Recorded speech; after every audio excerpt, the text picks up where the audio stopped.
भाटावाळा तुझा धर्मी वेगा वेगाया मोरे भाटावाळा तुझा धर्मी वेगा वेगाया मोरे अरे हिलो सुनीने आप पधारजो भेड़ा रे मोरे रे जोरे हिलो सुनीने आप पधारजो भेड़ा मोरे रे जोरे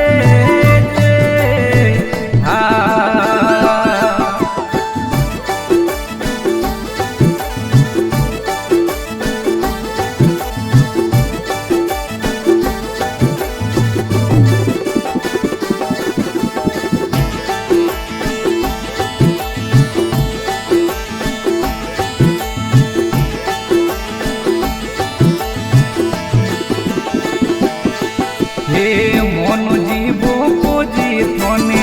भोगवेगा शिव रे वो मोनूजी भोकोजी रे गुगा थोने वेगा शिव रे रे जी हे गोदोजी भोकोजी गोगा थोने वेगा शिव रे वो शिव रे धनो रे रे गुगा बेल तो आगो रे हरे हिलो सुनीने आप पधारजो भेड़ा रे मोरे रे जोरे हिलो सुनीने आप पधारजो भेड़ा मोरे रे जोरे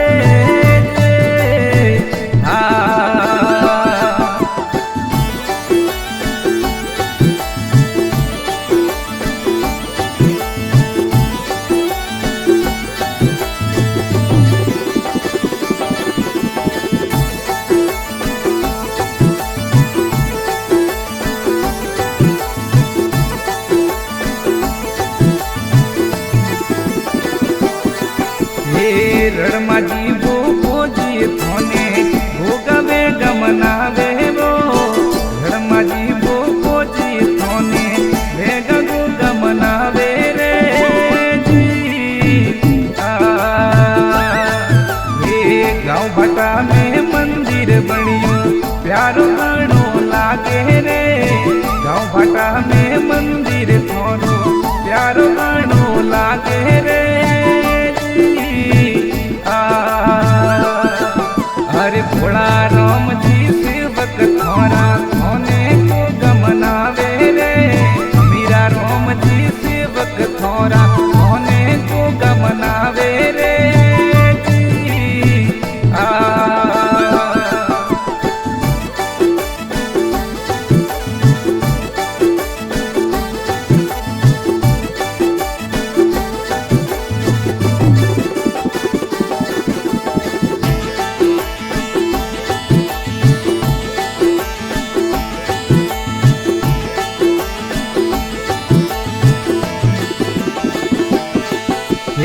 कलुतरा परिवार मनावे गाव भटारे माही वो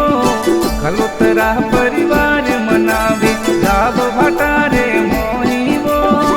जे हरे पारस कलुतरा सेवक थोरा गोगा थोने मनावे वो पारस कलुतरा सेवक थोरा